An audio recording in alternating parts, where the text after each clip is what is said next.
नमस्कार दर्शक बंधु आपण मानक अमूल्य एस्ट्रोलोजी चैनल को स्वागत। दर्शक बंधु आमर जो सीरीज चली यही चैनल रो एपिसोड माध्यम जे आमे जो नूतन गृहटी निर्माण करुँच से नूतन गृह निर्माण में आमे जो 8टी प्रक्रिया को शेष कले से समस्त प्रक्रिया को गोटे गोटे करके आमे आई चैनल रे विभिन्न एपिसोड माध्यम आपन को अवगत कराइली।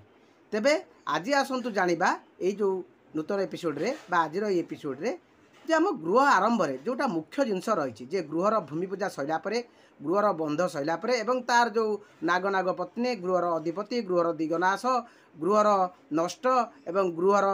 अधिपति ए समस्त जिनस बाहरी सारापर आमर आउ गोटे मुख्य जिनस रोचे सेटा हूँ राहु पृष्ठ अर्थात आमे कोउटी आमर शिलान्यास करवा जहाँफल कि आमे प्रथम खनन करवा एवं से खनन रु आमे दक्षिणावर्त होइकी आमे खनन करवा एवं आम घरर मिह बा निह आमे दे पाइबा। तेबे चलते आमे जानिबा जे राहु पृष्ठ कौन। दर्शक बंधु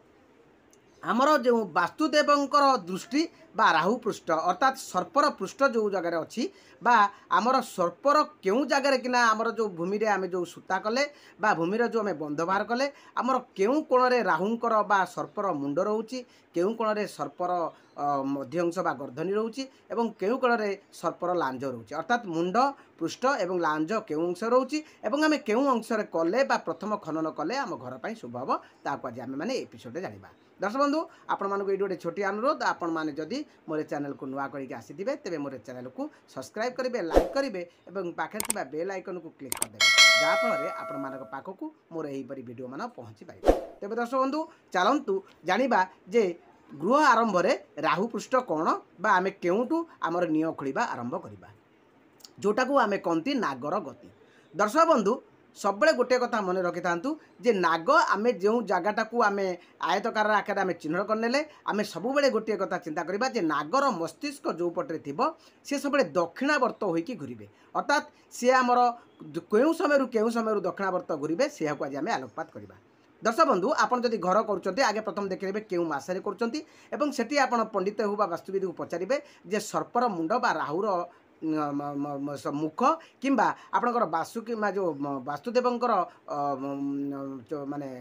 दृष्टि केउ दिगरे बा केउ कोणरे अछि एवं आपण केउडी ताहार प्रक्रिया बा आपण खनन आरंभ करिवे। दर्शक बंधु चलो आमे जानि जिबा जे आमे मास अनुसार से सब जिंस केमिति कोन होउची आमे ताको भला भाबरे जानिबा। आमे जानिचंती हमर 12 मास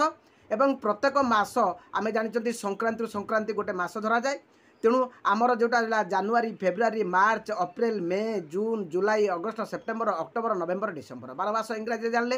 एवं आम ओडिया जो जाना जाना ना बैशाख ज्येष्ठ आषाढ़ श्रावण भाद्रव आश्विन कार्तिक मार्गशीर पौष माघ फगुण चैत्र बैशाख ज्येष्ठ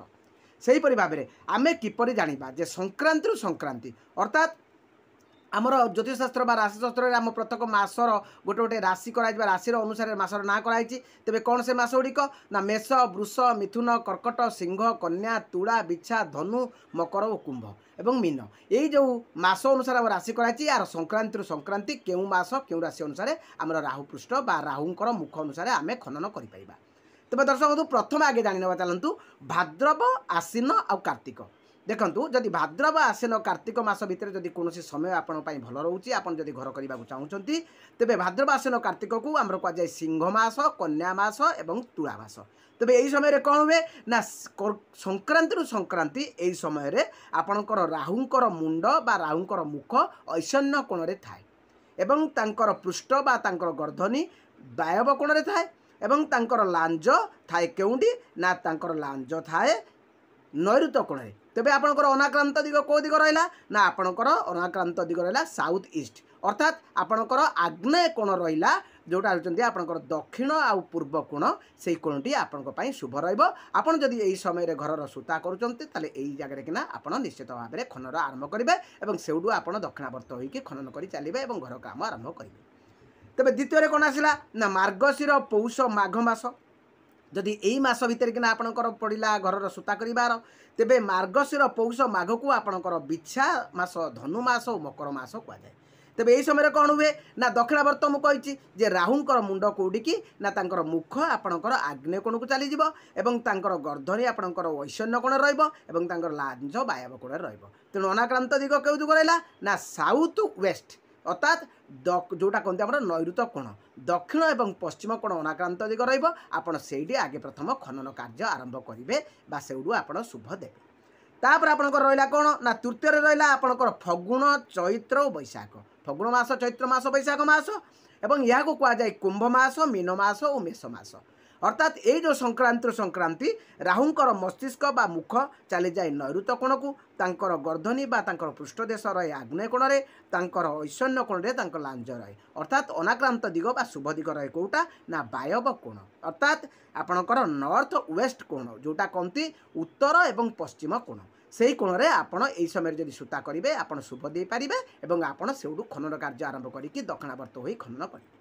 तापर शेष में आसला आपंकर ज्येष्ठ आषाढ़ आ श्रावण मास अर्थात वृष मास मिथुन मास और कर्कट मास यही मसरे कौन हुए ना यही मसरे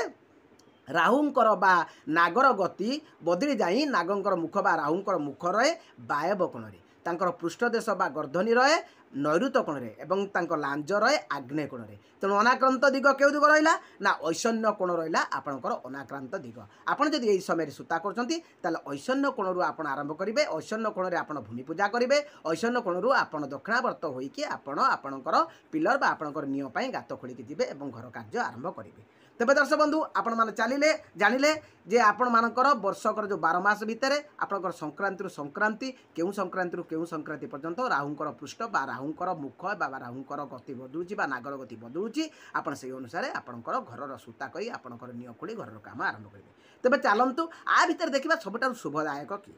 दर्शक बंधु जदि नागर गति बा नागर मुख पूर्व दिग को होगी थाए ताले आपणक यहाँ अत्यंत शुभ जो मसरे आप नागर गति पूर्व मुख थी जदि उत्तर मुख थे नाग ताले यह शुभदायक उत्तर मुख थे आप शुभदायक करेंगे जदि दक्षिण मुख थी